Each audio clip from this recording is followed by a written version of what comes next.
Actually इसमें total इस chapter में टोटल श्लोक है 20, जिसमें कि 1 से 3 श्लोक के में हमें जड़ भरत का जन्म और उनकी बुरी संगत का परिहार के बारे में पता चलेगा। श्लोक संख्या 4 से 7 में उनके पिता के प्रति लगाव जो था उसके बारे में बताया जा रहा है। श्लोक संख्या 8 से 11 हमें जो बताया जा रहा है।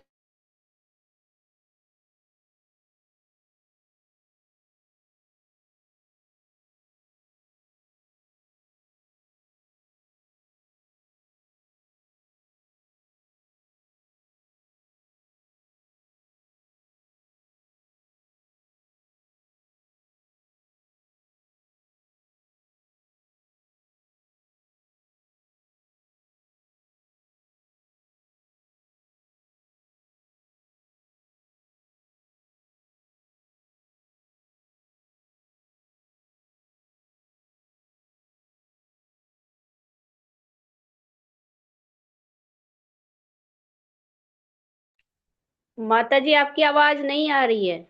हरे कृष्णा।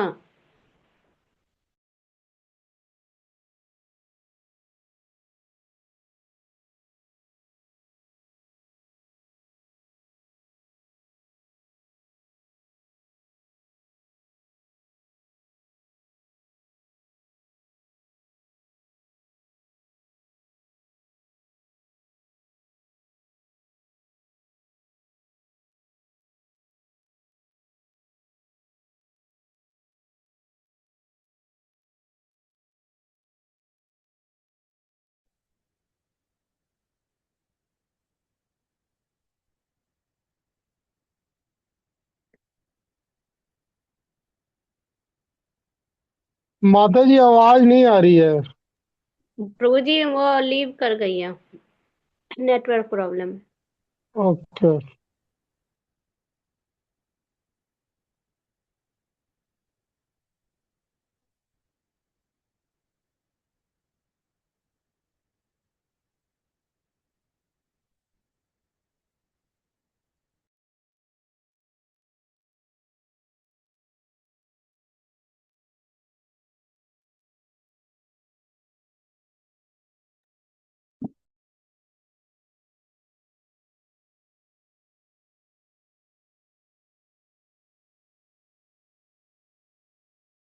हरे कृष्णा। मेरी आवाज आ रही है सभी को? अब आ रही है माता जी, आप तो थी आ नहीं। रही है जी, आ रही हाँ माता।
मैं शेयर कर रही हूँ ना, तो बार बार ये जूम से मेरा लॉग आउट हो रहा है। तो मैं सेवा मूर्ति माता जी को ही अपना पीपीटी शेयर कर दूं, वो शेयर कर पाएंगे?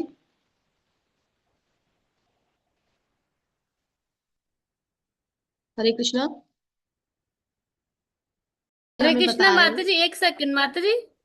हाँ जी। माता जी आपने मुझे पीडीएफ फाइल भेजी, आप इसे पीपीटी की फॉर्म में भेजिए ना, प्रेजेंटेशन की फॉर्म में। आपने मुझे पीडीएफ फाइल भेज दिया। एक मिनट माता जी।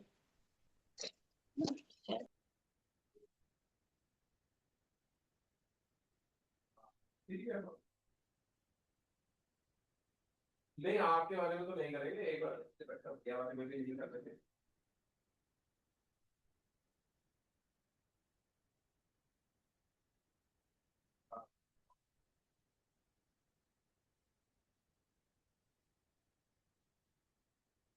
चलो, ठीक है, करता हूँ। ये तो बेचारे उसमें हो पा रहा है माता जी, या फिर ऐसे ही शेयर करूँ मैं पीडीएफ ही?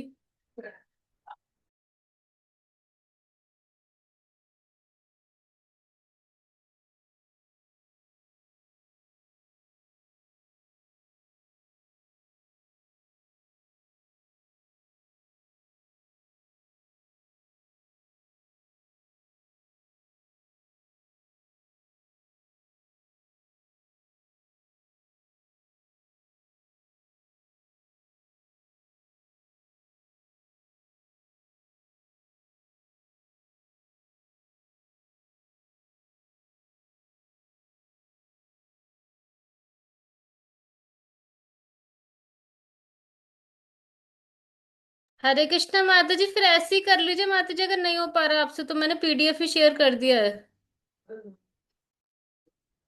सुन पा रहे हैं माता जी?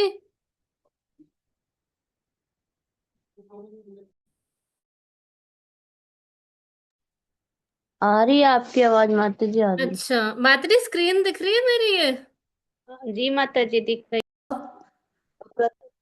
महान भक्त थे, किंतु उन्हें एक जन्म में सफलता प्राप्त नहीं हुई थी। तो भगवत गीता में हमें ये बताया गया है कि जो भी भक्त अगर एक जन्म में भक्ति कार्य पूरे नहीं कर पाते हैं, तो उन्हें किसी योग्य ब्राह्मण कुल में या किसी संपन्न क्षत्रिय अथवा वैश्य कुल में जन्म लेने का सुअवसर प्रदान किया जाता है। तो जो भरत महाराज थे वो पहले जन्म में महाराज ऋषभ के ज्येष्ठ पुत्र थे, लेकिन उन्होंने अपने आध्यात्मिक कार्यों की उपेक्षा करने के लिए तथा तुच्छ हिरण में आसक्ति के कारण उन्होंने मृग के पुत्र के रूप में जन्म लेना पड़ा। तो इस श्लोक में हमें सुखदेव गोस्वामी महाराज जी बता रहे हैं कि जो अगर कोई भक्त होता है और अगर उनका कोई भी भक्ति कार्य किसी भी रीजन से मतलब असफल हो पाते हैं, तो भगवान उन्हें दोबारा से किसी ब्राह्मण कुल में मानव योनि में ही मतलब उनका जन्म होता है। तो जो भक्त होने की प्रबल स्थिति के कारण भक्त जो थे जड़ भरत, उनको पूर्व जन्म की स्मृति का वरदान दिया गया था, और इसके पश्चाताप के कारण वे एकांत जंगल में रहकर हमेशा कृष्ण भक्ति करते रहते थे और कृष्ण का ही स्मरण करते रहते थे। अब हमारा आता है, ये दो श्लोक के बारे में मैंने अभी बताया। अब हम आते हैं 5.9.3 में, फिफ्थ कैंटो 9th चैप्टर और 3rd श्लोक। इसमें हमें बता रहे हैं कि जो भी हम भक्ति करते हैं, तो जो भी भक्ति के जो अनुकूल कार्य होते हैं उन्हें हमें स्वीकार करना चाहिए, और जो प्रतिकूल कार्य होते हैं उनको हमें त्यागना चाहिए, और हमें हमेशा प्रजल्पा से बचना चाहिए, और भौतिकवादियों के जो संग है उनसे भी हमें हमेशा बचना चाहिए। मतलब हमें भक्ति को बड़ी गंभीरता से लेना चाहिए। तो अब इसमें बता रहे हैं कि जो भरत महाराज थे वो जड़ क्यों हो गए? क्यों? क्योंकि उन्हें पूर्व जन्म का स्मरण था। किसकी कृपा से? दैवी शक्ति की कृपा से। तो वह हमेशा सचेत रहते थे। वो अपने आप को गूंगे बहरे पागल बन के रहते थे, ताकि सभी उनके परिजन जो थे उनको समझ ही ना पाए। और साधु संग जो है हमारा, वो आध्यात्मिक उन्नति के लिए एक अनुकूल है। तो वो क्षण भर के लिए भी अगर हम यदि कुसंग हो जाते हैं तो हमारे वह पतन का कारण बन जाता है। और जैसा कि अब इसमें एक अजामिल की कथा आती है कि अजामिल का प्रसंग इस रूप में बहुत सार्थक है। अजामिल जो थे ब्राह्मण परिवार में जन्म लेते हुए भी सिर्फ जंगल में एक वैश्य और शूद्र को आलिंगन करते हुए ही देखने से उनका चिंतन मात्र से ही उनका पतन हो गया। तो एक तरीके से कुसंग इतना घातक है हमारी भक्ति के लिए। अब इसमें हम एक जैसे एग्जांपल लेते हैं कि जैसे लैपटॉप है या हम मोबाइल है, तो लैपटॉप में अगर हम देखते हैं तो कहीं ना कहीं विज्ञापन की हम जो रील्स वगैरह अगर कोई देखते हैं या फिर कोई भी ऐड देखते हैं, तो उस उनमें हमेशा नग्न अवस्था में स्त्री को दिखाया जाता है। तो विज्ञापन में सिर्फ स्त्रियों को ही, उनके सामान को नहीं बेचा जाता, एक्चुअली उनको बेचा जाता है, उनकी चीजों को नहीं बेचा जाता, और अर्धनग्न स्त्री को वहां पे दिखाया जाता है।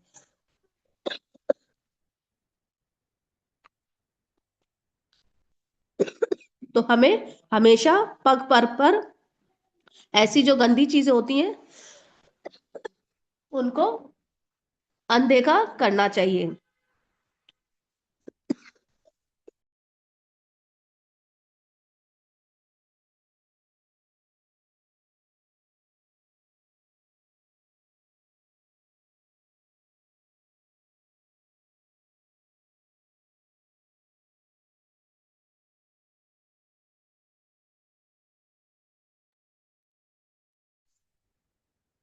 तो हमें हमेशा साधु संग लेना चाहिए, और जो हमारा कृष्ण का महामंत्र है और जो हमें साधु संग है, वो हमें हमेशा आध्यात्मिक उन्नति देता है, और जो हरे कृष्णा महामंत्र है वह हमें हमेशा माया जाल से बचा के रखता है। अब नेक्स्ट श्लोक है 4th श्लोक, जिसमें जड़ भरत ने अपने जो चरित्र था, अपने आप को जड़ मान के रखा, बहरे, गूंगे तथा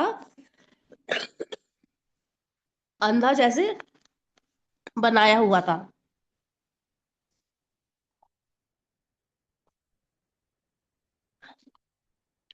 अब वैसे तो वो ब्राह्मण कुल में पैदा हुए थे, तो ब्राह्मण कुल में बहुत सारे कर्म कांड करने पड़ते हैं, जैसे सत्यम, शौचम। तो जो जड़ भरत के पिताजी थे, वो सभी गुण को विकसित करना चाहते थे जड़ भरत में, लेकिन जड़ भरत कभी भी उनकी बातें सुना नहीं करते थे। वह हमेशा उनको मतलब उनके सामने हमेशा ऐसा अपने आप को प्रतीत करते थे कि मैं बिल्कुल बहरा हूं, मुझे समझ नहीं आ रहा है, मुझे सुनाई नहीं दे रहा है, और अपने आप को अंधा जैसे मानते थे। और वह गृहस्थ आश्रम में भी अपने आप को फंसाना नहीं चाहते थे, और किसी भी मतलब आश्रम का वो हमेशा परहेज करते थे। फिर अगला श्लोक है 5th श्लोक। तो यहाँ पर एक सामान्य पिता का वर्णन किया गया है, जो कि जड़ भरत ने अपने आप को इस तरह से ढाल लिया था कि उनके पिता हर तरह से असफल रहे, और वे बोलते थे कि ब्राह्मण कुल में पैदा होने से, उनके पिता हमेशा ये बोलते थे कि तुम ब्राह्मण कुल में पैदा हुए तो तुम्हें गायत्री मंत्र का पाठ करना चाहिए, लेकिन जड़ भरत ऐसा कार्य बिल्कुल भी नहीं करते थे, ना ही अपने पिता की बात सुनते थे। फिर अगला श्लोक है 6th श्लोक। तो जड़ भरत के जो पिताजी थे, उसमें उनकी स्थिति का वर्णन हुआ है। वो हमेशा जैसे जो जड़ भरत के पिताजी हैं, वही सेम हमारी देखा जाए कलयुग में हम पेरेंट्स की स्थिति है। जैसे कि हम अपने बच्चों पे ध्यान देते हैं, बच्चों के इर्द गिर्द घूमते रहते हैं, उनकी पढ़ाई की चिंता करते हैं कि बच्चे कभी असंगति में ना पड़ जाए, इस चीज की चिंता करते हैं। तो और हम क्यों करते हैं? क्योंकि हमारे जो बच्चे हमारा आत्म है, हमारे बच्चे हमारा हृदय है। तो हम सब यही चाहते हैं कि हम अपने बच्चों को पढ़ाएं लिखाएं, ताकि वो बड़े बने, बड़े अधिकारी बने, बड़े अच्छी सरकारी नौकरी उनकी लग जाए, अच्छे ऑफिसर ग्रेड पे कार्यरत हो। तो यही सेम हालत थी जड़ भरत के पिताजी की। वो भी यही चाहते थे कि ब्राह्मण कुल में पैदा होते हुए भी ये जो भरत है मेरी बिल्कुल नहीं सुन रहे हैं, जैसी मैं शिक्षा देना चाहता हूँ वो शिक्षा प्रदान मतलब नहीं करना चाह रहे हैं। तो यही सेम स्थिति हमारी पेरेंट्स की इस श्लोक में बताई गई है। और इसमें यह भी बताया गया है कि जैसे हम लोग भूल जाते हैं कि हमें मृत्यु आएगी, हम अपनी मतलब अवस्था में हमेशा सचेत नहीं रहते मृत्यु को लेके, लेकिन जो मृत्यु होती है ना, वो नहीं भूलती, उसको जब जिसको लेके जाना है उसको लेके जाना है। अब अगला श्लोक है 7th श्लोक। इसमें हमें बताया जा रहा है कि सती प्रथा, जैसे सतयुग में सती प्रथा का बहुत ज्यादा रिवाज था। तो जब पांडु महाराज की मृत्यु हुई थी, तो उनकी 2 पत्नियां थी, एक कुंती थी, और कोई बताएगा कि उनकी दूसरी पत्नी का नाम क्या था? माधुरी। पांडु, हाँ जी, मांडवी। माधुरी। हाँ जी, थैंक यू प्रभु जी, थैंक यू माता जी। तो जब पांडु जी की मृत्यु हुई थी तो जो कुंती थी वो अपना देह त्याग करने के लिए इच्छुक हुई, लेकिन जो माधवी थी उन्होंने उनको रोका कि आप देह त्याग नहीं करोगी, देह त्याग करूंगी तो मैं ही करूंगी, क्योंकि ये मेरे आकर्षण की वजह से ही इनकी मृत्यु हुई है। तो वो अपने आप को सती कर दिया, माधवी जो माता थी। और ये जो प्रथा थी अंग्रेज जब आए थे तो उन्होंने इस प्रथा को प्रतिबंधित कर दिया था। तो और वैसे बताया जाता है कि जैसे ही पति की गति होती है वही पत्नी की भी आगे गति होती है, मतलब सतो युग में ये चलता था। आगे है अगला श्लोक, 8वां 9वां दोनों का इसी में ही है कि जब जड़ भरत महाराज के पिता की मृत्यु हुई तो उनके जो बाकी सौतेले भाई थे उन्होंने ना जड़ भरत की जिम्मेदारी लेने से मना कर दिया था। मतलब उन्होंने अपने भाई के लिए ये किया कि ये तो मतलब हमारे पिताजी ने इतनी इसके लिए मतलब सोचा कि ये ब्राह्मण कुल में पैदा हुआ है तो अच्छे से ब्राह्मण वाले सारे कार्य करे, लेकिन वो नहीं कर पाया तो हम क्या कर लेंगे, जब इसने पिता की बात नहीं मानी तो हम तो इसके भाई हैं, हम कुछ भी नहीं कर पाएंगे, तो इसको पढ़ाने लिखाने में हमें अपना समय व्यर्थ नहीं करना चाहिए और जैसा है इसको इसके हाल पे छोड़ देना चाहिए। तो ऐसा इनके जो भाई थे उन्होंने ऐसा इस जड़ भरत महाराज के बारे में सोचा। फिर अगला श्लोक है 10वां। तो जड़ भरत महाराज जो थे वो कुछ भी मतलब उनसे कुछ भी कार्य करवा लेते थे, उनके जो भाई थे। तो वो क्या करते थे, अगर कोई उनसे बोलता कि जाओ तुम यहाँ पे भिक्षा मांगने जाओ तो वो भिक्षा मांगने चले जाते थे, और वो कभी भी उसका ना मतलब विपरीत में उनको उल्टा जवाब नहीं देते थे। मतलब किसी भी टाइप का काम उनसे बोला जाता था वो बड़े आराम से कर देते थे। और लेकिन जड़ भरत महाराज जो थे हमेशा ही इंद्रिय तृप्ति से अपने आप को बचा के रखते थे। फिर अगला श्लोक है 11वां। तो जो जड़ भारत के जो भाई थे उन्होंने उनको खेतों में भी काम करवाया, और उन्हें खेतों में काम कराने की जगह उनको टूटा फूटा चावल दिया अन्न के रूप में, जला भुना जो खाना होता है जो खुरचन होती है वो उनको खाने के रूप में दिया। तो भी जड़ भरत महाराज ने कभी भी उस खाने की निंदा नहीं की, उसको आराम से स्वीकार किया। और जब वो खेत में काम करने जाते थे तो उनको कुछ भी ज्ञात नहीं था, उनको यही नहीं पता था कि कहाँ हल जोतना है, कहाँ हमें बीज डालना है, कहाँ से हमें मिट्टी वो करनी है सपाट। तो उनको कुछ भी ज्ञान नहीं था, लेकिन तब भी वो किसी कार्य को करने से मना नहीं करते थे। तो जैसा कोई उनको बोलता था वैसा कार्य वो कर देते थे। और लेकिन उनके जो भाई थे खेत में काम करने की जगह उनको उल्टा सीधा अन्न देते थे, गंदा गंदा भोजन देते थे। लेकिन तब भी जड़ भरत महाराज ने कभी भी उनके ना खेत में कार्य करने की शिकायत की, ना ही उस भोजन को अस्वीकार किया। फिर अगला श्लोक है 12वां। इसमें भद्रकाली माता के बारे में बताया जा रहा है कि जो भद्रकाली माता जो होती है काली देवी, उनका एक उपासक था। तो वह पुत्र की प्राप्ति के लिए पशु बलि देता था, और वो हमेशा पशु बलि के लिए पशु बलि करता था ताकि उसको उसके मन की इच्छा पूर्ण हो, और उसकी इच्छा हमेशा यही रहती थी उसको पुत्र की प्राप्ति हो। फिर अगला श्लोक है 13वां। उसमें एक डाकू था, उस डाकू सरदार ने एक व्यक्ति को पकड़ लिया। क्यों? क्योंकि उस व्यक्ति की बलि मतलब दी जाने वाली थी। तो वो व्यक्ति तो मौका देख के भाग गया, लेकिन जब सभी लोगों ने देखा कि अरे वो व्यक्ति तो चला गया है तो दूसरे व्यक्ति को पकड़ के लाना पड़ेगा, तो उनको क्या मिलता है कि जड़ भरत महाराज एक बड़ी ऊंचाई पे खेत पे तपस्या कर रहे होते हैं, और उन लोगों को लगता है कि अब यही, और अच्छे खासे जड़ भरत महाराज थे, अच्छी खासी हाइट थी उनका, हष्ट पुष्ट उनका शरीर था। तो उन्होंने कहा अब इस व्यक्ति के अलावा हमें और कोई अच्छा व्यक्ति नहीं मिल सकता, अब इसी को पकड़ के लेके जाते हैं। उन्होंने क्या किया, सारे डाकुओं ने उसको जड़ भरत महाराज को रस्सी से बांध लिया और उसको बांध के आगे ले गए बलि देने के लिए। फिर अगला श्लोक है 14 और 15।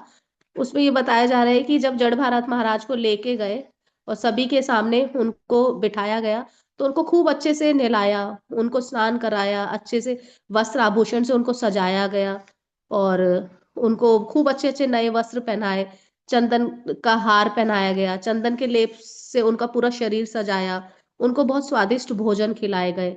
क्यों? क्योंकि उनकी आगे बलि दी जाने वाली थी। फिर अगला श्लोक है 16वां। इसमें जो चोर उन सारे के सारे पकड़ के लाए थे जड़ भरत महाराज को, वो क्या करते हैं, भद्रकाली मंत्र का उच्चारण करते हैं और तलवार से वार करने ही वाले हो। इतने में ही अगले श्लोक में 17वें श्लोक में हमें बताया जा रहा है कि जो चोर उचक्के थे, जो वो बहुत ज्यादा नीच प्रवृत्ति के इंसान थे, वो रजो और तमोगुणी वाले व्यक्ति थे। और वो इसमें हमें ये उदाहरण दिया गया है जैसे कि जो सरकारी अधिकारी होते हैं वो हमेशा धनोपार्जन करने के लिए अपनी सारी नैतिकता को पार कर लेते हैं। तो इसमें जैसे एग्जाम्पल है कि जैसे हम जड़ में पानी डालते हैं तो जो हर पत्ता है वो अपने आप ही स्वतः ही हरा भरा हो जाता है। और अगर हम अपने शरीर के पेट में भोजन डालते हैं तो हमारा शरीर अपने आप ही सारी चीजों की पूर्ति कर लेता है। उसी प्रकार अगर हम पूर्ण पुरुषोत्तम भगवान की पूजा करते हैं तो एक तरीके से सभी प्रकार के देवी देवता स्वतः ही तृप्त हो जाते हैं। तो जब भद्रकाली देवी को पता चला कि यहाँ विष्णु भक्त को लाया गया है बलि चढ़ाने के लिए, तो वह स्वयं ही विग्रह से निकलकर साक्षात प्रकट हो गई। फिर उसके अगले श्लोक में 18वें श्लोक में बता रहे हैं कि जब भद्रकाली माता प्रकट हुई तो उनकी जो आंखें थी वो इतनी लाल रंग की हो गई थी, और वो उनकी लाल लाल आंखें ऐसी प्रतीत हो रही थी जैसे कि वो आज ही पूरी सृष्टि का संहार कर देंगी। तो उन्होंने जैसे ही सारे चौर उचक्कों को देखा तो उन्होंने उसके जो सरदार थे सबसे पहले तो उसका गला काट दिया अपनी तलवार से, और जो उनके साथ चुड़ैल और डायन आई हुई थी उन्होंने क्या किया, जितने भी वहां बैठे थे चोर उचक्के, उनका रक्त ऐसे पी गई जैसे मानो कोई फ्रूटी पी रहा हो या जूस पी रहा हो। इस तरीके से उन्होंने वहां के जो चोर उचक्के थे उनका रक्त पी लिया, और उनके जो सिर था उनके सिर को फुटबॉल जैसे खेल रहे थे वो लोग। तो इस तरीके से ऐसा प्रतीत हो रहा था कि जैसे जो फुटबॉल मैच है उसी टाइम से शुरू हुआ होगा। और काली जो थी भद्रकाली, उन्होंने भी वह फुटबॉल खेला, उनके जो सर मुंड थे उनसे वो फुटबॉल की जैसे उनसे खेल रही थी। इस प्रकार से भगवान मतलब के भक्तों का संरक्षण करने के लिए देवी देवता भी हमेशा तैयार रहते हैं, प्रकट हो जाते हैं। तो जो काली है उन्होंने पूर्ण पुरुषोत्तम भगवान के शुद्ध भक्त की इस प्रकार से रक्षा की। फिर अगला श्लोक है 19वां। यहाँ पे हमें यह बताया जा रहा है कि जो भगवान के प्रति अपराध करने वाले जो होते हैं और जो वैष्णव के प्रति अपराध करते हैं, दोनों ही एक तरीके से बहुत घातक है। तो भगवान कहते हैं कि मेरे भक्त हैं वो तो मुझे प्रिय है ही, लेकिन जो मेरे भक्तों के जो भक्त हैं वो मुझे ज्यादा प्रिय है। और भगवान कहते हैं कि मैं तो ईश्वर हूं, तो मैं भक्तों के द्वारा ही बनाया गया हूं। और भगवान के भक्तों के प्रति यानी वैष्णव के प्रति यदि कोई अपराध हो भी जाता है तो भगवान कभी भी क्षमा नहीं करते। तो हमें हमेशा बहुत ही सावधान रहना चाहिए कि हमसे भगवान के भक्तों के प्रति कोई भी अपराध ना हो जाए। और हमसे यदि नाम अपराध भी अगर हो जाता है तो हम हरि नाम उसे तार देता है, लेकिन यदि हमसे भगवान के प्रति अपराध हो जाए तो वैष्णव हमें बचा लेते हैं, लेकिन वैष्णव के प्रति अगर अपराध हो जाए तो हमें कोई भी नहीं बचा सकता। तो इसमें चैतन्य महाप्रभु बता रहे थे कि जब चैतन्य महाप्रभु कृष्ण प्रेम दे रहे थे तो उन्होंने अपनी स्वयं शुचि माता जो थी उनको कृष्ण प्रेम नहीं दिया। तो कुछ भक्तों ने वहां पूछा कि महाप्रभु आपने अपनी स्वयं माता को कृष्ण प्रेम क्यों नहीं दिया। तो चैतन्य महाप्रभु ने बताया कि इन्होंने अद्वैत आचार्य के प्रति अपराध किया है, क्योंकि शुचि माता को हमेशा यही लगता था कि अद्वैत आचार्य जो है उन्होंने मेरे पुत्र को सन्यासी बना दिया है, तो बहुत ज्यादा ईर्ष्यालु हो गई थी उनको लेके। तो जब शुचि माता ने अद्वैत आचार्य की धुली जो स्वीकार की तब महाप्रभु ने उन्हें कृष्ण प्रेम प्रदान किया। तो भगवान अपने भक्तों के प्रति बहुत ज्यादा कृतज्ञ होते हैं।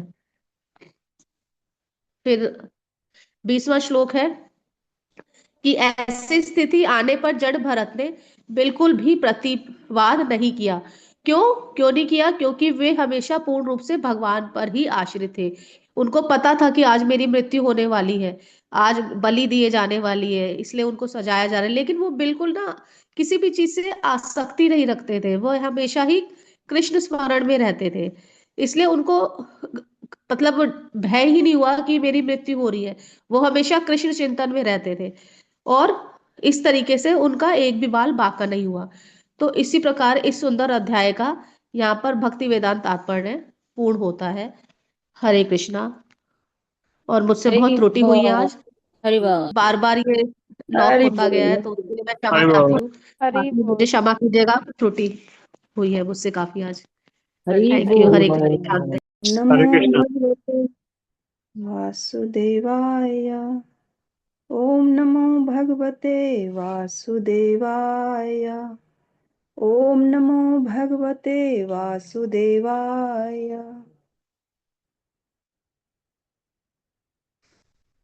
अब अब श्रीमद् भागवतम अध्याय 5, स्कंद 5, अध्याय 10। अभी हमने 9 सुना, तो अब हम उससे आगे मैं करूंगी 10। तो पहले मैं थोड़ा सा पीछे का रिकैप कर दूं, जो अभी माता जी ने बताया है कि कैसे जड़भरत कैसे चरित्र को देखते कि हिरण के प्रति कैसे उनका आकर्षण हुआ, और कैसे उन्होंने हिरण का शरीर प्राप्त हुआ था, और उसके बाद भी वो किस तरह से वो ब्राह्मण कुल में जन्म लिया। वहां पर भी उनका नाम भरत ही था, और वही उनके अंदर बहुत तीव्रता था, क्योंकि उनको ये सब पीछे जो जन्म का था उनको सारा पता था कि किस तरह से मेरा पतन हुआ, कैसे मैंने हिरण में जन्म लिया। तो इसके लिए ना वो बहुत ज्यादा तीव्र थे, बहुत ज्यादा उनको वो था कि भौतिक जगत के प्रति हमारी विरक्ति कब हो रही। तो ऐसा कोई भी कार्य नहीं करते थे जड़भरत इस जन्म में जिससे कि वो भौतिक जगत में आकर्षण में फंस जाए, भौतिकता के जो आकर्षण है उसमें फंसे। इसलिए वो क्या करते थे, गूंगे बहरे की तरह रहते थे, और विपरीत कार्य करना उन्होंने शुरू कर दिया था इस जन्म में। उसके पिता क्या करते थे, उसके पिता चाहते थे कि उनको सब कुछ सिखाने के लिए, जैसे वो ब्राह्मण थे तो ब्राह्मण का जो कर्तव्य होता है कर्मकांड सीखना, गायत्री सीखना, सब कुछ ये सब सिखाने के लिए चाहते थे। लेकिन उसके बाद भी वो नहीं सीखते थे, कुछ भी नहीं सीखते। लेकिन उसके बाद कुछ दिनों बाद उसके पिताजी ने क्या किया, शरीर त्याग दिया। और जो उनके सौतेला भाई थे वो लोग क्या करने इनके साथ बहुत गलत व्यवहार करने लगे। बचा हुआ खाना देते थे, खुरचन देते थे, कभी किसी चीज के लिए बोल देते। तो लेकिन जड़भरत क्या करते थे, उनको तो हर चीज का ज्ञान था, तो वो क्या करते थे कि इन सब बातों का जो भी देते थे ना वो खुशी खुशी उस चीज को खा लेते थे, कभी बुरा नहीं मानते थे उसके लिए, कभी सोच मन में भी नहीं लाते थे कि ये चीज मेरे साथ क्यों कर रहे हैं। और फिर कुछ दिन बाद डाकुओं ने क्या किया, उसे नर बलि के लिए काली मंदिर में ले गए। और वहां पे फिर क्या किया, उसको नहला धुला के तैयार करके वहां पे जब ले गए ना, तो भगवान जब काली माता ने देखा कि ये शुद्ध भक्त है, भगवान विष्णु के ये भक्त हैं और इसकी बलि देने लाए, तो उन्होंने क्या किया, काली माता ने विग्रह से प्रकट बाहर निकल के और उसी जो उनको बलि देने के लिए गए तो उनका उन्होंने उस तलवार से सबका सर काट दिया। तो अब हम आगे चलते हैं, वो अध्याय 10 पे चलते हैं। तो 1 से 8 में राजा रहुगन द्वारा जड़भरत को अपमानित करना, और 9 से 14 में जड़भरत के प्रति उत्तर, और 16 से 20 में राजा रहुगन स्वनिवेदन करते हैं जड़भरत से, और 21 से 25 में राजा रहुगन के जड़भरत के उत्तर दे रहे हैं। तो अब इसमें हम देखते हैं कि सुखदेव गोस्वामी अब आगे कह रहे हैं कि जड़भरत को जब काली जी के द्वारा बचाया गया तो फिर वो क्या करे, घूमते घूमते वो घर वापस नहीं आए, घूमते घूमते वो कहाँ चले गए, इक्षुमती नदी के तट पर पहुंचे वो। संगीता के यहाँ ही तो गई है। हरे कृष्णा। हाँ। सरस्वती गंगा माता जी आप अपना म्यूट कर लीजिएगा। वहीं पर फिर क्या हो रहा था, सिंधु सौवीर प्रदेश के जो राजा थे, राजा रहुगन, तो यहाँ पे एक प्रश्न है, वो कहाँ जा रहे थे राजा रहुगन, कपिला। कपिलाश्रम जा रहे थे। कपिला आश्रम कहते हैं वो स्थान है जिसे हम क्या कहते हैं, पहले हमने बचपन में सुना था, कपिलाश्रम वो स्थान है जहाँ जो जिसको कहते हैं गंगा सागर, कहते हैं सारे तीर्थ बार बार और गंगा सागर एक बार। तो उसमें वो कहाँ पे है? पश्चिम बंगाल में है। पहले वहां जाना बहुत मुश्किल था क्योंकि रास्ते नहीं बने थे, तो बहुत मुश्किल था, लेकिन अब आसान है। तो भगवान कपिल देव का वर्णन कहाँ पे हुआ था? पहले भी हमने पढ़ा है भगवान कपिल देव का वर्णन, किसी को है अभी याद? तीसरे स्कंद में हमने पढ़ा था, देवहूति माता और कर्दम मुनि के पुत्र थे वो कपिल देव जी, और वो क्या करे थे? सांख्य दर्शन के प्रतिपादक थे। तब राजा रहुगण कपिला आश्रम भगवान की कथा सुनने जा रहे थे। वो कोई कहीं इधर उधर नहीं जा रहे थे, भगवान की कथा सुनने जा रहे थे।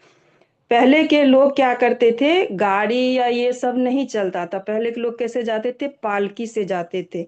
और पालकी से जाते थे तो उसमें क्या होता था? उसको कौन उठाते थे? उसमें चारों तरफ से एक एक व्यक्ति रहता था, वो उठा के ले जाते थे। तो पहले के लोग जो थे ना, अभी तो है कि गाड़ी में तेल डलवाया और जहाँ चलने का मन हो वहां चल लो। पहले ऐसे नहीं होता था। पहले क्या होता था? एक दूसरे पे आश्रित होता था कि एक जने से तो जाएगा नहीं कहा, तो उसके लिए 4 व्यक्ति को तैयार रखते थे, तब वो जाते थे कहीं। अगर कोई ऐसे ही राजा जा रहे थे और उसमें क्या हुआ, एक व्यक्ति किसी की तबीयत खराब हुई या किसी कारण बस वो नहीं जा रहे थे, तो फिर क्या हुआ? फिर अब वो कह रहे कि कहाँ जाएगी, कैसे पालकी कैसे जाएगी? तो अब वो लोग क्या करने, ढूंढने लगे किसी को जो हमें कोई ऐसा व्यक्ति मिले जो हमारा साथ दे। तो वहीं पे फिर इक्षु नदी के तट पे फिर कौन मिला? राजा और जरभरत मिले। तो जैसे ही उनको देखा तो कहा यही व्यक्ति इस कार्य को कर सकता है, हट्टा कट्टा भी है, जवान भी है, बलिष्ठ भी है, सब कुछ है, तो ये कर सकता है इस कार्य को। तब उन्हें क्या किया? तुरंत ही उन्हें इस सेवा के लिए नियुक्त कर दिया गया। अब श्लोक संख्या 2 पे आते हैं। यहाँ पर वैष्णवों के चरित्र का वर्णन हुआ है। जैसे जरभरत कहार लेके चलते, वैसे ही वो क्या करते थे? वो नीचे देखने लगते थे। क्यों देखने लगते थे? इसलिए देखने लगते कि जरभरत तो इन सब चीजों से मुक्त है। वो क्या देखने लगते कि कभी हमारे मेरे पैर के नीचे कोई चींटी या कोई जानवर ना आ जाए, वो ये देखने लगते थे, दब ना जाए इस तरह से। और जो ज्ञानी और साधु व्यक्ति होता है ना, जो भक्त होता है, वो क्या करते हैं? हर चीज को बड़े संभल के कार्य करते हैं कि हमारे से कोई ऐसा अपराध ना हो जिसको हमें दंड मिले। तो वो क्या करते थे? इसी तरह से वो नीचे देखते थे और तब वो चलते थे। तो वो सबको संभाव से, किसी भी जीव को, जब साधु और ज्ञानी होता है वो हर किसी को संभाव से देखते हैं, हर किसी में वो परमात्मा को, भगवान को देखते हैं, और वो चाहते हैं कि उनके किसी भी प्रकार से किसी का हिंसा ना हो। इसलिए किसी जीव को वो समय से पहले हत्या का पाप नहीं लेना चाहते थे, इसीलिए वो हर जीव का ध्यान रखते थे। पालकी सुचारू रूप से नहीं चल रहा था। क्यों नहीं चल रहा था? क्योंकि राजा रहुगण जो थे वो हर नीचे अपना कदम रखने से पहले वो पहले देखते थे, इसलिए वो सुचारू रूप से चल ही नहीं रहा था। फिर राजा ने क्या किया? डांट लगाने लगे कि ये टेढ़ा मेढ़ा कैसे हो रहा है। तब श्लोक संख्या 3 में आते हैं। राजा कोई भी आदेश देते हैं तो उसे क्या करते हैं? जो उनके सेवक होते हैं, जैसे मंत्री ने किसी को कुछ कहा, हमारे ऊंचे पद पे कोई है, किसी ने किसी को कुछ कहा, उस चीज को क्या, हमें चाहे किसी भी हाल में, हम घर पे खाना खा रहे हो, कुछ भी कर रहे हैं, हमें क्या क्या तुरंत उठ के उस कार्य को करना पड़ता है, हम उस चीज के लिए बाध्य हो जाते हैं। तो इसमें भी यही राजा जो थे वो क्या करते? आदेश दे रहे थे कि तुम सही से इस पालकी को लेके चलो। और जाता था। कहते हैं कि राजा का संग जो होता है ना, कांटो भरो तलवार से होता है। कब कब क्या कह दे, बड़े लोग के साथ अगर चले तो कब क्या कह दे वो कहना मुश्किल हो जाता, और अगर उस टाइम में नहीं कर पाए तो फिर हमें क्या करना? दंड भी भोगना पड़ता है। और ये लोग कौन थे जो कहार उठा रहे थे? ये लोग साधारण थे, और राजा क्या थे? अहंकार में थे। अहंकार आ गया था उसे, किसी को दंड दे दे, तुरंत किसी को कुछ भी कह दे। तो इसलिए कहते हैं कि राजा का संग जो होता है ना, कांटो भरो तलवार की तरह होता है। और ये लोग साधारण थे, इसलिए जब राजा डांटने लगे तो वो लोग क्या चिंतित होने लगे कि अरे अब पता नहीं अब क्या करेंगे, हमें इस काम से निकाल देंगे, क्या करेंगे पता नहीं। तो वो लोग सारे डर गए थे। अब श्लोक संख्या 4 में, जैसे हम भी कोई कार्य करते हैं तो उसमें भी अगर कोई भी गड़बड़ी, हमें भी कोई सेवा दी जाती, मान लीजिए प्रसाद की कोई भी सेवा हमें दी जाती, उसमें हम 4 व्यक्ति कार्य करें, अगर किसी में नमक ज्यादा हो गया तो हमें डांट खानी पड़ती है, तो हम कहते हैं कि अरे प्रभु जी मैंने नहीं बनाया, उन्होंने बनाया, उनसे आप कहिएगा। तो हमें इस तरह से इस यहाँ पे भी वो कहार जो है वो नाम किसका ले रहे हैं, जड़ भरत जी का नाम ले रहे हैं कि इस व्यक्ति के कारण ये कहार सही से सुचारू रूप से नहीं चल पा रहा है, ठीक से नहीं चल पा रहा है ना। जैसे गाड़ी है, अगर गाड़ी में 4 चक्का ना हो, 4 टायर ना हो, एक निकल जाए तो क्या वो सुचारू रूप से चल पाएगा। तो इसी तरह से चारों अगर साथ नहीं चलेंगे तो पालकी सही से नहीं चल पाएगी। इस कहार में 3 तो शूद्र जाति के थे और जो जड़भरत थे वो ब्राह्मण और शुद्ध वैष्णव थे, इसलिए सब जीव को एक समान वो देखते थे, सब पे दया करते थे, सब में समभाव देखते थे। अब श्लोक संख्या 5 है।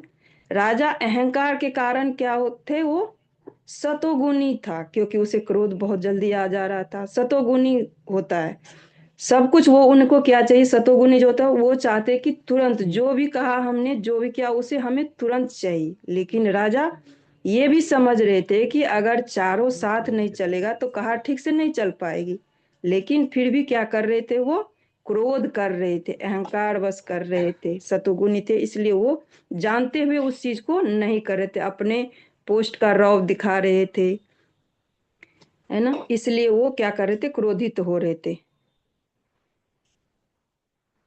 राजा का मन रजोगुनी होता और जड़भरत जो थे वो सतोगुनी और शुद्ध वैष्णव थे वो, तो इसलिए वो क्या कर रहे थे, यहाँ पे जिनका ब्रह्म तेज, इस पे यहाँ पे जो जड़भरत का जो दिया गया एग्जाम्पल, जिनका ब्रह्म तेज राख से ढकी अग्नि के समान था, जो जड़भरत के लिए यहाँ पे कहा गया है। तो इसमें कई बार हम व्यक्ति को बाहरी रूप से हम देखते हैं, अब किसी को हम नहीं जानते और कहीं पे हम गए तो अगर बड़े लोग भी अगर साधारण कपड़े पहने हुए हैं तो उसको क्या कहेंगे, अरे ये तो लग रहे ऐसे ही है, क्योंकि आजकल का जो कलयुग का जमाना चटक मटक का है, जो अच्छे कपड़े चटक मटक पहने तो उसको क्या कहते हैं, अरे ये तो बहुत पढ़े लिखे, बहुत कुछ खानदान के लग रहे हैं, पैसे वाले लग रहे हैं। जो बड़े लोग भी है साधारण है तो उसको कहेंगे अरे ये तो ऐसे वैसे ही। तो हमें किसी के पहनावे से या किसी को हम ऐसे नहीं परख सकते हैं। तो अगर हमने ऐसे में किसी को कुछ कह दिया और अगर उसकी सच्चाई हमें पता चल गई कि ये क्या चीज है, ये व्यक्ति कौन है, तो हमें कितना पछतावा होता है कि अरे हमने तो ऐसे ही बोल दिया। देख के हमें किसी के पहनावे ओढ़ने से हमें किसी के आवरण का पता नहीं चलता है, जो वो उसकी सच्चाई का पता नहीं चलता हमें। तो यहाँ पे बहुत अच्छा बताया है कि राख से ढकी अग्नि,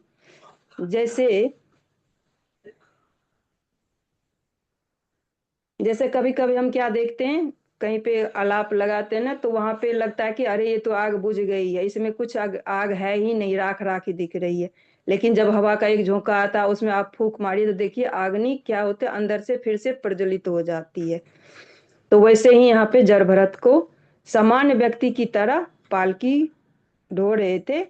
तो इसी तरह से जड़भरत का ही यहाँ पे एग्जाम्पल दिया है कि जड़भरत वैसे ही थे जैसे राख से ढकी अग्नि, ऊपर से देखने में लग रहे थे कि वो साधारण व्यक्ति है, लेकिन वो साधारण थे नहीं। वो आराम से जैसे उसको कहा कि पालकी ढोना ले चलना है तो वो लेके चल दिए।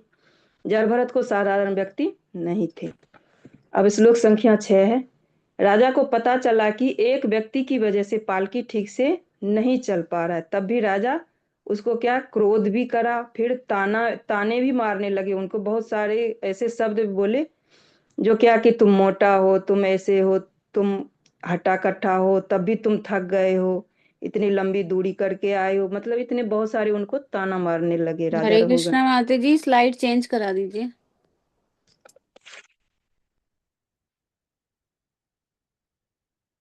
उनको ताना मारने लगे, लेकिन जड़भरत क्या कर रहे थे, देहात में बुद्धि के, अब कहते हैं कि ताना मारने लगे, लेकिन कह रहे हैं इसमें कि जो अगर किसी को मारना हो ना, तो अगर कोई शरीर के स्तर पे है, शरीर को ही मैं मानता है, तो अगर उसको आप ऐसी ऐसी बात कहेंगे तो वो उसको हथियार की जरूरत नहीं पड़ती है, वो ऐसे ही मरने लगता है सोच सोच के कि अरे हमें तो ये बात कह दिया, हमें तो ये से कह दिया। वो सोच सोच के मरता है। यहाँ पे हथियार की भी जरूरत नहीं पड़ती है। लेकिन जड़ भरत क्या थे, देहात्म बुद्धि से वो ऊपर उठ चुके थे। उनको इन सब बातों का जो भी राजा ने कहा उनको कोई फर्क नहीं पड़ रहा था। कह रहे कि जब शरीर ही नहीं मैं हूं, मैं आत्मा, तो हमें इन सब बातों से कोई फर्क नहीं पड़ता है।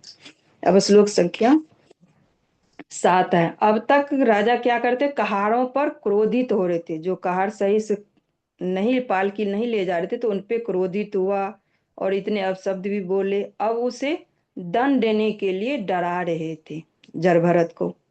क्या अरे तुम मर गए हो क्या, तुम सुन नहीं रहे हो, तुम जिंदा हो या मर गए हो, मैं तेरा मालिक हूँ, तुम मेरी बात नहीं मान रहे हो। इस तरह से क्या कर रहे हैं, उसे डरा रहे हैं। तुम्हें ज्यादा गर्मी चढ़ गई। कहते हैं ना कि कोई अगर काम नहीं सुनता है या कुछ भी बोल दे तो कहता है कि अरे तुम्हें ज्यादा गर्मी, क्या उसमें सच में कोई गर्मी थोड़ी होती है, उसको कहने वाली बात होती है। तो अभी तक क्या कर रहे थे, उनको ऐसी ऐसी शब्द बोल रहे थे राजा। तो कह रहे कि अभी तुम्हारी ये गर्मी उतार देता हूँ, है ना।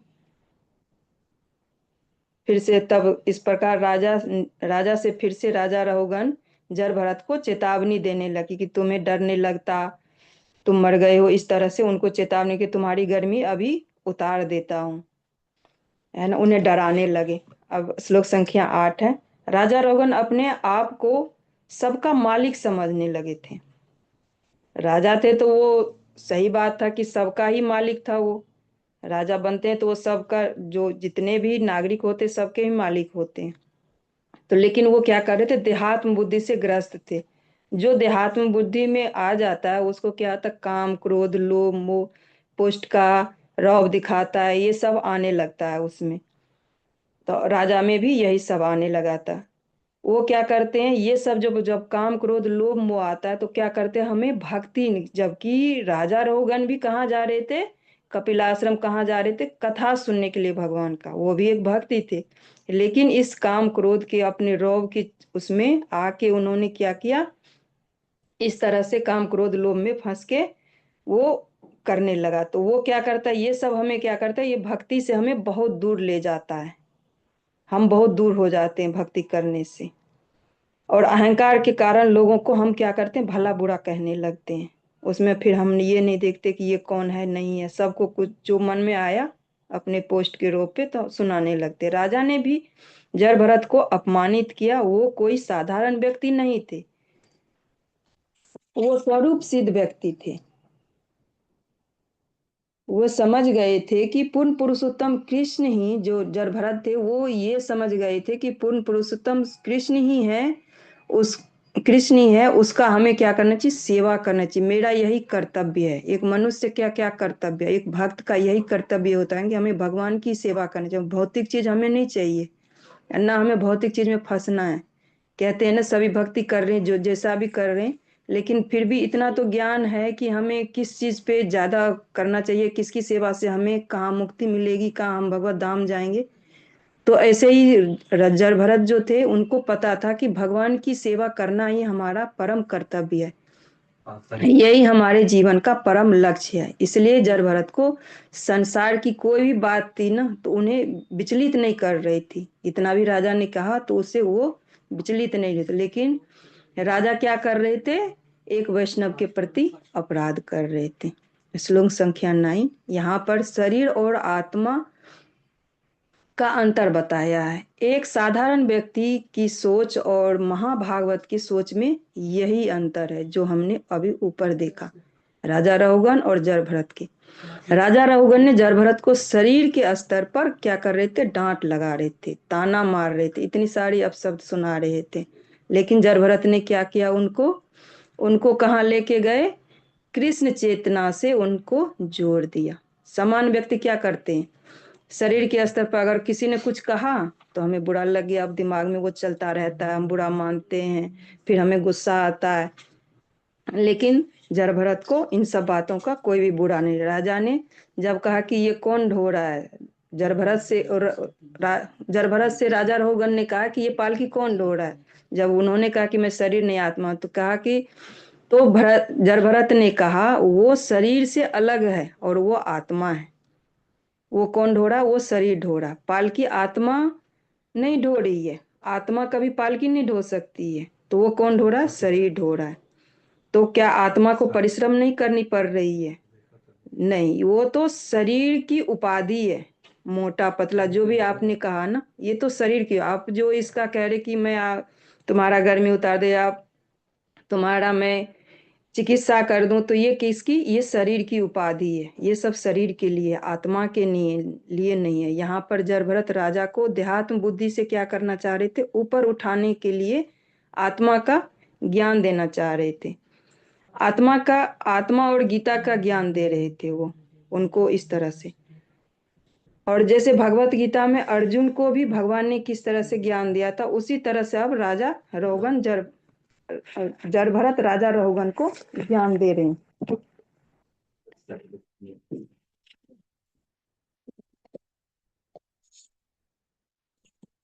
अब श्लोक संख्या 10।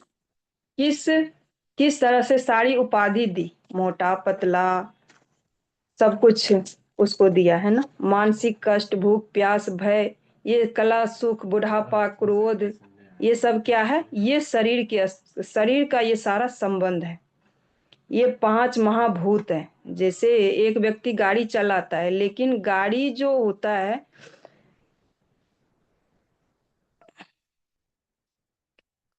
वो एक व्यक्ति गाड़ी चलाता है, लेकिन वो गाड़ी तो नहीं हो जाता है ना, अलग होता है। गाड़ी और व्यक्ति दोनों अलग है। लेकिन अज्ञानता के कारण हम क्या सोचते हैं? गाड़ी मेरी है। दोनों को एक सोचते हैं कि ये गाड़ी भी है और मैं भी एक ही हूँ, इस गाड़ी में बैठा हूं तो यही मेरा है।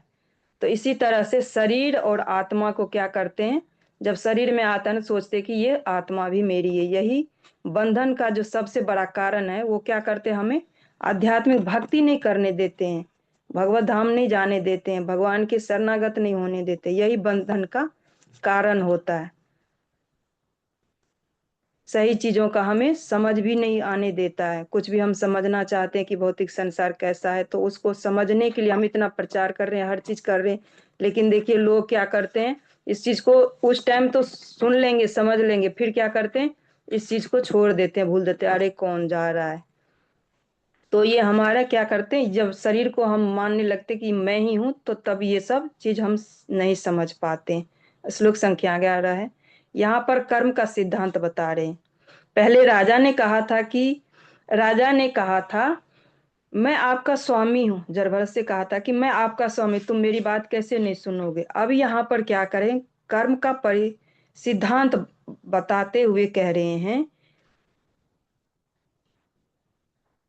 आप जो जड़भरत कह रहे हैं राजा रोगन से कि आप जो कह रहे हैं कि आप कह रहे हैं कि मैं तुम्हारा स्वामी हूं, तो आप इस तरह से क्षणिक, अभी आप कह रहे हैं कि मैं आपका स्वामी हूँ, लेकिन समय तो बदल सकता है ना, स्थिति परिस्थिति बदल सकती है। कभी मैं भी राजा बन सकता हूँ, आप प्रजा बन सकते हैं। अभी आप राजा है तो मैं प्रजा हूँ। तो इस तरह से स्थिति बदल भी सकती है। अभी मैं आपका दास हूँ, लेकिन स्थिति बदल सकती है और राजा मैं भी बन सकता हूँ। किसके भाग्य में क्या लिखा है वो किसी को भी नहीं पता चलता है। इसलिए किसी चीज पे हमें क्या करना चाहिए? अहंकार नहीं करना चाहिए कि मेरे पास बहुत पैसे है। क्या 1 मिनट में कभी कहीं से कुछ हो जाता है।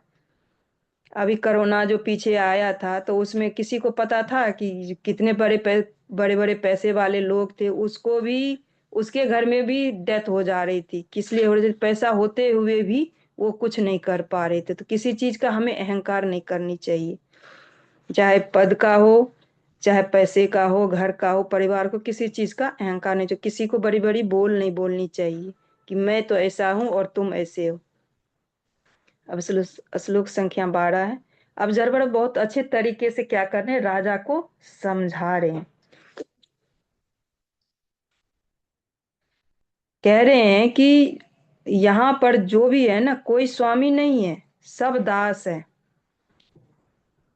स्वामी सिर्फ कौन है? भगवान ही कृष्ण है। ये कौन से श्लोक में आता भगवत गीता में? किसी को है याद कि स्वामी कौन है? हम सब दास हैं। भोक्ताराम यज्ञ तपसाम। हाँ जी माता जी, थैंक यू माता जी। तो इसमें कह रहे हैं कि स्वामी तो हम सब दास हैं, लेकिन स्वामी तो सिर्फ एक ही है। सच्चाई तो यही है कि इस जगत में स्वामी भगवान है और हम सब उनके दास हैं। अगर कोई मूर्खता बस ये सोचे कि मैं हर चीज का, जैसे हम इस संसार में हम क्या करते हैं कि मैं तो स्वामी हर चीज का बन गया। अगर हम कुछ कमा के भी ला रहे हैं तो उसका भी स्वामी बन रहे, घर में भी है तो ये मकान मेरा है, हर चीज का स्वामी बन जाते हैं हम खुद ही। यहाँ तक कि प्रकृति से भी जो हम कुछ ले रहे हैं ना, उसका भी स्वामी बनने लगते हैं। लेकिन जब उस टाइम में, कोरोना के टाइम में हमें पता चला कि स्वामी कैसे बन सकते हैं। अगर वो ऑक्सीजन नहीं मिल रहा था तो क्या कर रहे थे, उस टाइम में हमें पता चलना चाहिए कि स्वामी और दास में क्या अंतर होता है। स्वामी भगवान हमें इतनी हवा देती है फ्री का, लेकिन कभी हम दास बनने के उसमें प्रार्थना ही नहीं करते कि मैं दास हूँ, आप इतना सारा कुछ। लेकिन भगवान तो वही करते हैं ना, स्वामी हम हर चीज का बनने लगते हैं। पैसा लगा के भी हमें उस टाइम में नहीं मिल रहा था। इतने पर भी अगर कोई सोचता है कि मैं स्वामी हूं तो वो क्या हमें आज्ञा दे। राजा रहुगन, वो जरभरत कह रहे राजा रहुगन को कि अगर आप इसके बावजूद भी आप समझ रहे हैं कि आप मेरे स्वामी हैं तो आप मुझे आज्ञा दीजिए कि अब मैं आपके लिए क्या करूं। और राजा कहाँ जा रहे थे, सत्संग सुनने जा रहे थे। राजा सत्संग सुने तो उन्हें भी तो पता था कि अगर कोई, हमें भी कहीं जाते हैं तो हमें बात करने से पता चल जाता है ना कि अरे ये तो सही बात बता रहे हैं, ये शास्त्र में हर चीज में तो ऐसे ही लिखा हुआ है, ज्ञान की बात बता रहे हैं। तो हम क्या करते हैं, उसे समझने लगते हैं। जैसे एक सोनार सोना को परख लेता है, उसी तरह से जो भक्ति में है, भक्त है, वो एक दूसरे के अगर एक दूसरे से मिले भी नहीं है ना, उनकी बात से पहचान लेते हैं कि ये भक्त है, ये भगवान के भक्त है। तो उसी तरह से राजा रहुगन भी जो थे वो भी एक भक्त थे। तो जब अब यहाँ तक जब बात आई तो अब वो भी समझने लगे कि ये कोई साधारण व्यक्ति नहीं है। उसी तरह से ज्ञानी व्यक्ति को दूसरे के प्रति देखकर ही पता चल जाता है वो कैसा व्यक्ति है। अब श्लोक संख्या 13 है। जरभरत राजा रहुगन को बता रहे हैं कि आपने कहा कि मैं तुम्हारा चिकित्सा कर दो, तुम्हें गर्मी बहुत है, तुम्हारी गर्मी उतार दे, तो आप चिकित्सा कर रहे हैं, ठीक करने जा रहे हैं मुझे। मैं भले बहरे तथा गूंगे की तरह व्यवहार कर रहा हूं, लेकिन मैं स्वरूप सिद्ध व्यक्ति हूँ। जरभरत कह रहे कि मैं स्वरूप सिद्ध व्यक्ति हूँ, मैं आत्मज्ञान हूँ, लेकिन फिर भी आपको लग रहा है कि मुझे आप ठीक कर देंगे। तो जैसे कोई मरे घोड़े को अगर कोई मारता है तो क्या वो जिंदा तो नहीं हो जाएगा ना। तो इसी तरह से जरभरत कह रहे हैं कि जो जैसे मरे हुए घोड़े को कोई पीटेगा तो वो जीवित नहीं हो जाएगा, उसी तरह से आप मेरा कितना भी चिकित्सा करेंगे तो मैं वैसे का वैसे ही रहूंगा। जैसे कोई व्यक्ति दारू पीता है, आप उस टाइम में उसको कुछ कहिए तो वो सुनेंगे ही नहीं, लेकिन जैसे ही नशा उतरता है तो फिर क्या होता है, हम कहते हैं ना उस टाइम में अगर वो नशे में रहता तो अरे इसको बोलने से कोई फायदा नहीं। तो इसी तरह से इसमें बताया। अब श्लोक संख्या 14। अब सुखदेव गोस्वामी कहते हैं जरभरत को कभी अपने आप को महान भक्त नहीं समझते थे, वो सुख दुख को सहते रहते थे। इसलिए सह रहे थे कि उनके जो पूर्व जन्म के जो पाप थे वो क्या कर रहे थे, ताकि उनका वो कट जाए। किसी भी स्थिति परिस्थिति को बुरा नहीं मानते थे। तो यहाँ पे एक भक्त कैसे होते हैं कि उनको पूर्व जन्म का पूरा याद था, लेकिन इस जन्म में वो क्या कर रहे थे, हर चीज को ऐसे मान रहे थे जैसे कि मैं किसी चीज के लिए कभी न बुरा मानूं, न बुरा सोचूं, न बुरा कहूं किसी चीज के लिए कि ये नहीं चाहिए वो नहीं चाहिए। वो हर चीज को, स्थिति परिस्थिति सबको क्या कर रहे थे, वो बड़े अच्छे से सहते जा रहे थे, कभी बुरा नहीं मानते। राजा ने जितना भी उन्हें भला बुरा कितना कहा, इतने में तो कोई पता नहीं क्या से क्या कर लेते। लेकिन उस टाइम में राजा जरभरत ने क्या क्या कुछ भी नहीं बोले। अब लेकिन अब क्या कर रहे हैं, वो विनम्रता पूर्वक अब उनको जरभरत को, वो राजा रहुगन को जरभरत उत्तर उत्तर देकर पालकी ढोने लगे। इस तरह से बोल के वो पालकी उठा के चलने लगे। अब श्लोक संख्या 15 है। राजा रहुगन कहाँ जा रहे थे? सत्संग सुनने के लिए कपिल आश्रम जा रहे थे। उन्हें शास्त्रों तथा सब कुछ का ज्ञान था और साधु संघ का भी उन्हें ज्ञान था, इसलिए उन्हें पता था कि ये व्यक्ति जो कह रहा है वो सच है, क्योंकि वो शास्त्र पढ़ा था और भक्त भी थे, इसलिए वो सच मान रहे थे उसको। तब राजा उठकर ब्राह्मण और वैष्णव के समक्ष याचना की और चरणों में गिरकर दंडवत प्रणाम किया। जरभरत के चरणों में गिर के प्रणाम किया। कहते हैं प्राचीन राजाओं का जो शासन होता था स्वर्ग तुल्य था, और वर्तमान का जो शासन होता है वो क्या? नर्क तुल्य। पहले के राजा जो होते थे वो प्रजा के, राम राज्य में देखिए सभी सुखी रहते थे, और अब देखिए अब तो हर कोई क्या है, नर्क में ही जाने के लिए कुछ भी कर रहे तो अपने फायदे के लिए दूसरे का गला काटने के लिए भी तैयार हो जाते हैं। तो इसलिए जब इस वर्तमान का जो शासन है वो क्या? नर्क तुल्य है। श्लोक संख्या 16। जब राजा जरभरत से आध्यात्मिक बातें सुने तो वो विनम्र हो गए। वो सोचने लगे, अगर हम सच में देखें तो ज्ञान प्राप्त करने का सबसे बड़ा सरल उपाय क्या है? शरणागत होना। किसी के जब सबकी बात, अब मैं भी तो इसी स्थिति में आई थी कि जब कोई अच्छी बात करते, ज्ञान की बात करते तो क्या करते हैं हम? फिर उनको उनके सहारे हो जाते कि जो ये बताएंगे हमें वो सच में सच ही बताएंगे। तो अब यहाँ पे राजा रहुगन भी क्या करने थे? इतनी बात जब राजा जरभरत की सुने तो राजा रहुगन क्या करे? शरणागत होने जा रहे थे, ज्ञान प्राप्त करना चाह रहे थे राजा जरभरत से।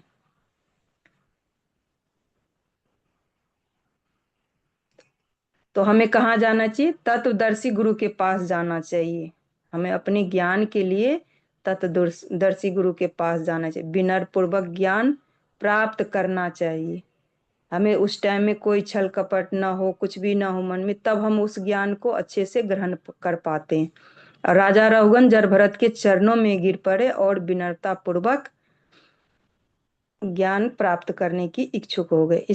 इसी प्रकार जब राजा रुद्र प्रताप ने भी क्या करा था? जगन्नाथ जी के रथ यात्रा में क्या किया था? झाड़ू लगाया था और महाप्रभु का चरण भी दबाया था उन्होंने, जब महाप्रभु ने उनका आलिंगन किया था। अब राजा का प्रश्न भय से पूछे रहे, भाव से पूछ रहे हैं। राजा रहुगन जो है अब जरभरत से क्या कर रहे हैं? विनम्रता पूर्वक पूछ रहे हैं कि आप कौन हैं? क्या आप बुद्धिमान ब्राह्मण या साधु पुरुष हैं? मैं देख सकता हूं कि आपने जनेऊ भी धारण कर रखा है। क्या आप दिव्य हैं या कोई और? क्या आप ऋषि मुनि या अब अवधूत हैं? धूत में से कोई है? बुद्धिमान तो बुद्धिमान है। आप किसके शिष्य हैं? राजा इस तरह से राजा जरभरत से पूछ रहे हैं कि आप किसके शिष्य, आप कहाँ पर रहते हैं? उनसे सारा कुछ उन्होंने पूछने लगे, आप किस कुल के हैं, आप हमारे कल्याण के लिए यहाँ आए हैं, ये सब राजा पूछने लगे राजा जरभरत से। तो अब श्लोक संख्या 17 है। ब्राह्मण और वैष्णव अपराध बहुत ही भयावह होता है।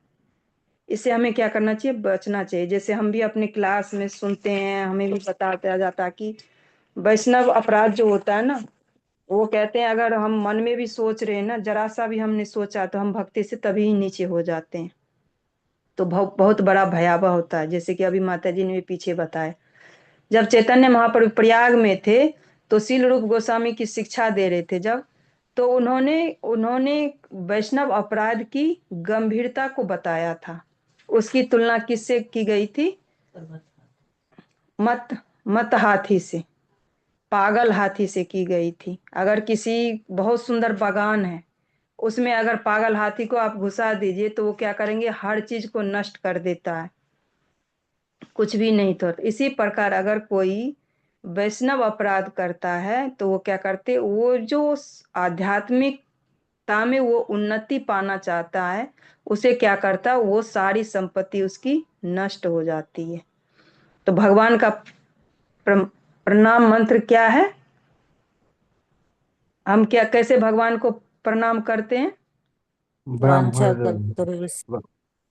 ब्राह्मण देवाय गो ब्राह्मणताय नमो च जगत ब्रह्मण हिताय देवाय गो ब्राह्मण हिताय च, है ना। जगत हिताय कृष्णाय गोविंदाय। तो ब्राह्मण और भगवान के प्रतिनिधि कौन है? गुरु। ब्राह्मण भगवान के गुरु। प्रतिनिधि। हाँ, भगवान कौन? भगवान के प्रतिनिधि ब्राह्मण है। तो हम पहले क्या भगवान क्या करते? पहले ब्राह्मण का हित करते हैं, बाद में क्या करते हैं? वो दूसरों का हित करते हैं। ब्राह्मण और वैष्णव के लिए भगवान क्या करते हैं? बहुत चिंतित रहते हैं और उनको ये दोनों बहुत प्रिय होते हैं। और श्लोक संख्या 18। अब राजा समझ गया कि ये जर भरत कोई सामान्य व्यक्ति नहीं है, वो बहुत बड़े महात्मा हैं। जो अपराध मैंने किया इनके प्रति, उसको अब मैं कैसे क्षमा याचना अब वो करने लगे, और कैसे अधिक अब वो सोच रहे हैं कि इनसे मैं कैसे, और जैसे हम थोड़ा सा सुनते हैं ना, लगता कि ये अच्छा है, ये सही बता रहे हैं, तो हमारे मन में जिज्ञासा आने लगती कि हमें और सुनना है और ज्ञान लेना है इनसे। तो ऐसे अब राजा क्या कर रहे हैं? जरभरत से और ज्ञान लेने के लिए इच्छुक हो रहे हैं। अधिक ज्ञान साधु से ग्रहण किया जाए, उनकी जिज्ञासा है। श्रीमद् भागवतम में अर्जुन को ही क्यों सुनाई थी? श्रीमद् भगवत गीता जो है अर्जुन को ही भगवान ने क्यों सुनाई? भगवान जानबूझकर अर्जुन को चुना, क्योंकि वो कौन थे? महान भक्त और उनके विश्वास पात्र मित्र भी थे। जिस प्रकार महापुरुष अज्ञानियों को उपदेश नहीं देते हैं, कोई भी होता है ना, कहते हैं ना, उसमें आता है ना 10 नाम अपराध में भी तो आता है ना। बता सकते हैं कोई भक्त कौन सा है वो?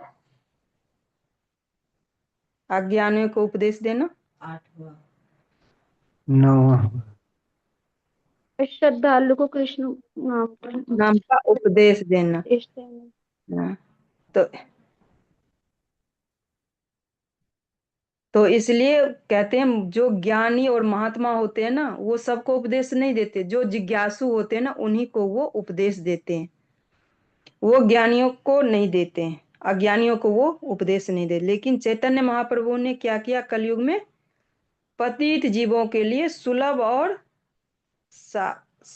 साधारण दिया है। क्या दिया है? हरे कृष्णा कृष्णा कृष्णा हरे हरे, हरे राम राम राम राम राम हरे राम हरे हरे।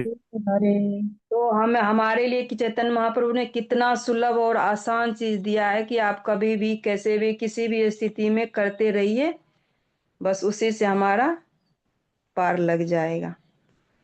ताकि हम क्या हो सके? हरे कृष्ण महामंत्र के चेतो दर्पण मार्जनम, हम शुद्ध हो सके, अपने जो धूल जो जमी हुई है ना, उससे हम साफ कर सके। श्रीमद् भगवत गीता और भागवतम को हम समझ सकते। जब कहते हैं ना, प्रभु जी लोग भी कहते हैं ना कि जब चैंटिंग हमारी साधना अच्छी होती है ना, तो हम शास्त्र को समझने के लिए हमें ज्यादा मेहनत नहीं करनी पड़ती है, हम शास्त्र को आसान से समझ सकते हैं।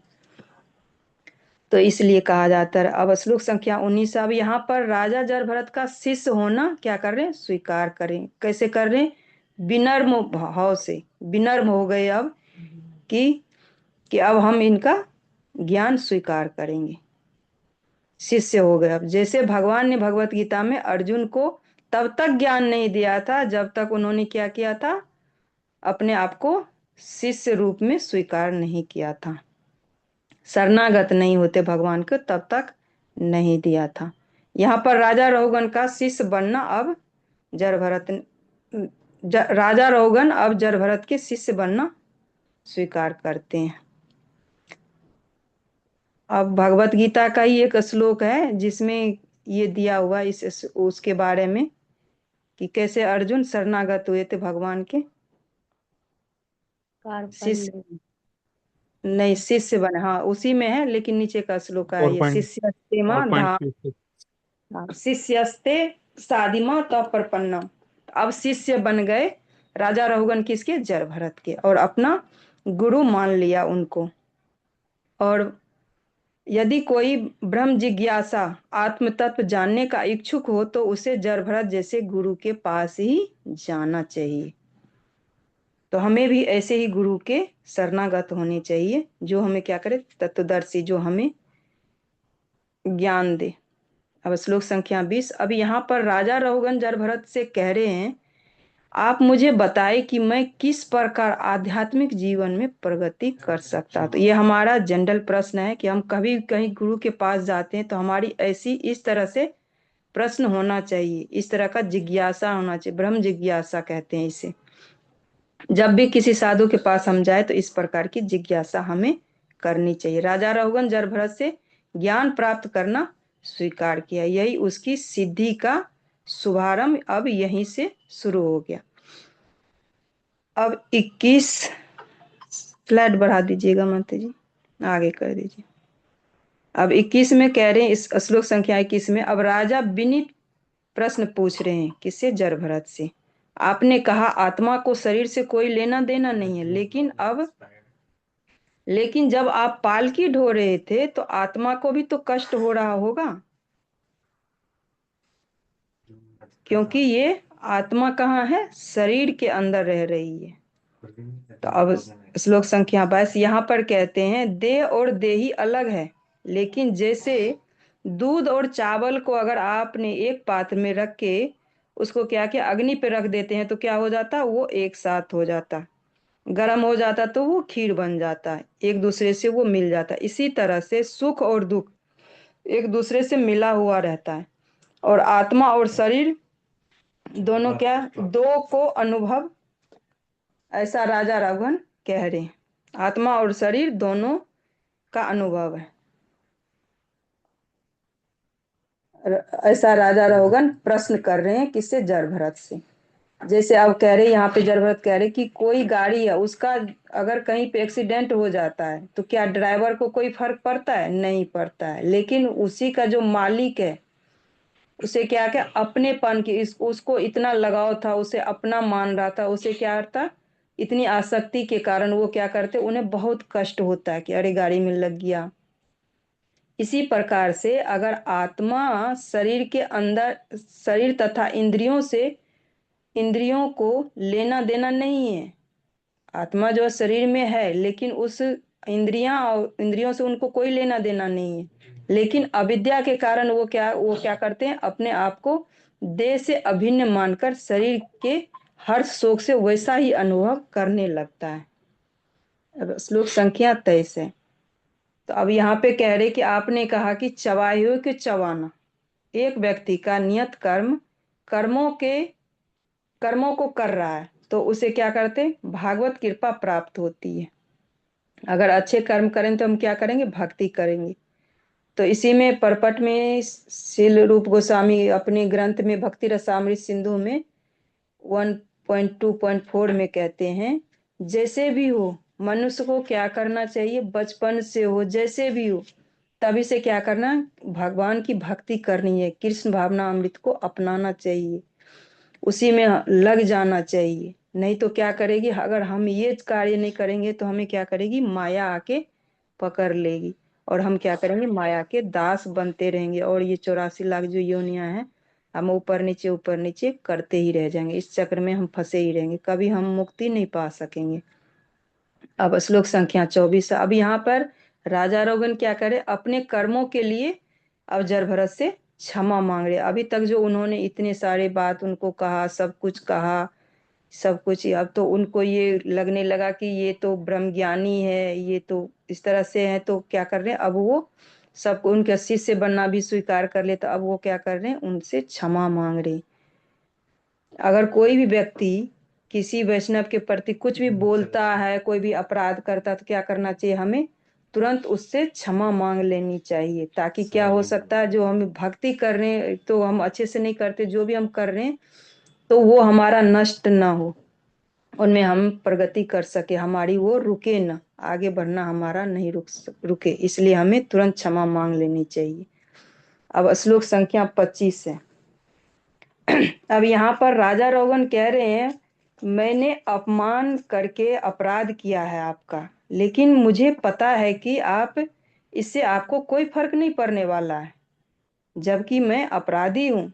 एक वैष्णव अपराध बहुत बड़ा अपराध है, इसको कोई क्षमा नहीं कर सकता। मैं कितना भी बलवान क्यों ना हूँ, कह रहे हैं शिव की तरह भी बलवान क्यों नहीं, त्रिशूल भी सब कुछ रहे, लेकिन उसकी तरह भी अगर बलवान हूँ अगर मैंने वैष्णव अपराध कर लिया तो क्या होगा, उससे उससे मेरा जो भी होगा ना वो तुरंत ही नष्ट हो जाएगा। अब यहाँ पर राजा रहुगण प्रश्न किया और आगे के अध्याय में इसके बारे में बताया। तो ये 25वां जो है ना, इसको मैं थोड़ा सा इसमें से परपट में से पढ़ूंगी। तात्पर्य में बता रहे हैं कि महाराज रहुगण अत्यंत बुद्धिमान थे और वैष्णवों के प्रति किए गए अपराध के अशुभ फलों से भी भली भांति परिचित थे। अतः वे जड़भरत द्वारा क्षमा किए जाने के लिए अत्यंत व्यग्र भी थे, बेचैन थे। वो प्रत्येक व्यक्ति मनुष्य को चाहिए कि राजा रहुगण के पद चिन्हों का अनुसरण करते हुए वैष्णवों के चरण कमलों पर अपराध न करे। तो इसमें श्रील वृंदावन दास ठाकुर चैतन्य महाभागवत मध्य 13 में कहते हैं, शूल पानी सम यदि भक्त निंदा करे, भागवता प्रमाण तथापि सिद्ध मरे, हेन वैष्णवेर निंदे सर्वज्ञ हई, से जनेर अदपात सर्वशास्त्र कहे। इसमें बड़ा अच्छा दिया। ये 25 वाला जो था ना, ये मुझे बहुत अच्छा लगा, ये पूरा परपट। यदि कोई वैष्णव की निंदा करता तो वो त्रिशूलधारी शिव के समान भी शक्तिशाली क्यों न हो, वो आध्यात्मिक पद से गिर ही जाएगा। तो यहीं पे अब आगे की जो यहाँ पर जो राजा रहुगण अब प्रश्न करेंगे वो आगे के श्लोक में 11 में बताया जाएगा। तो जो भी मेरे से त्रुटि हुई होगी तो प्लीज मुझे सभी भक्त क्षमा करिए।